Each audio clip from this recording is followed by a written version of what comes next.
Hello, party people. It is the 25th of May 2016, and in today's Niall's Wordles, I'm going to talk to you about an article that was in the paper last week by on the Age about a resilience coach or counsellor. I'm reading this off my phone now, who was talking about giving parents and kids who are being bullied some advice, and she was saying that children who are bullied, this is from the Age, children who are bullied are whingers who need to stop playing the victim.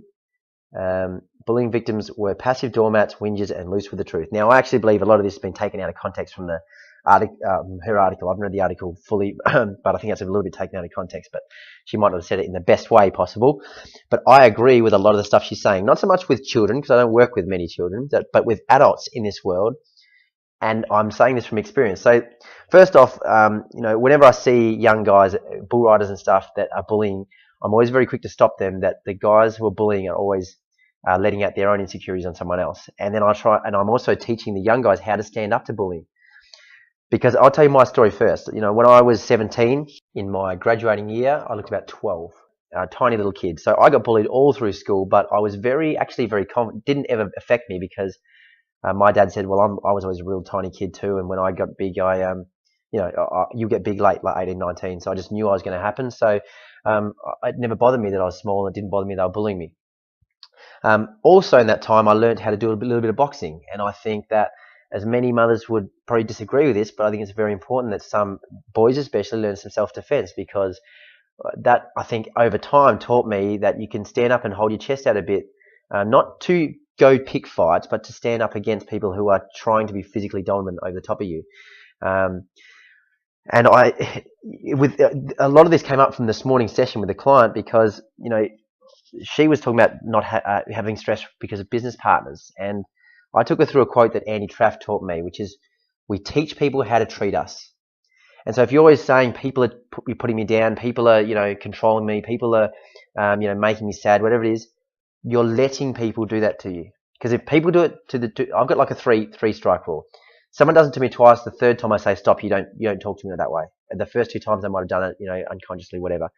But you teach people how to treat you that way. And the truth is, the only reason we don't do it is because we don't have the confidence in ourselves that we deserve to be treated a better way.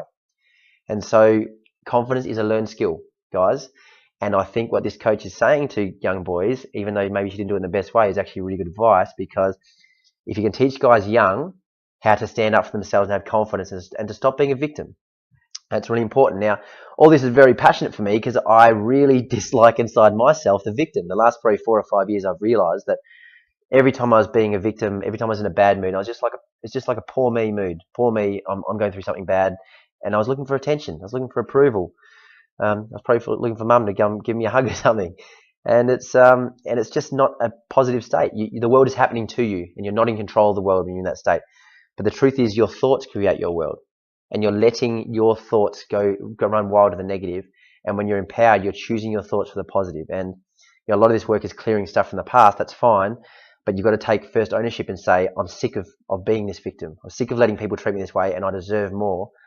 And you can say stop, and you can choose how people treat you by telling them the parameters, right? So I'd love to hear your comments on this, because a lot of my viewers are mothers, and I'd love to hear what you have to say about this. I'd love to teach guys how to stand up for themselves. Maybe not physically, whatever works for you, but teach them how to stand up for themselves. Teach them how not to be a victim. Teach them how to be strong and be confident in themselves. And it is a learned skill, and I think it should be taught a bit more. And I think kids should take ownership. And I know this is an emotionally charged subject, but that's just my opinion. I don't have kids, but I'd like to hear what your thoughts are. And it's not so much in children, in adults as well. People need to be taught to stop being a victim and start taking control of their lives.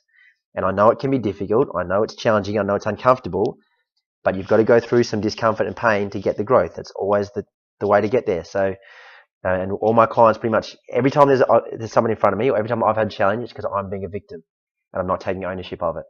It's because there's a bit of discomfort I don't want to go through. But when you go through that discomfort, there's always growth and learning on the other side, and excitement and adrenaline, all the good stuff. So I think it's good to teach kids that to go through discomfort, there's going to be some sort of reward at the end.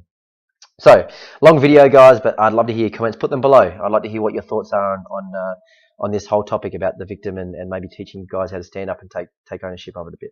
So, thanks, guys. See you in the next video. Bye.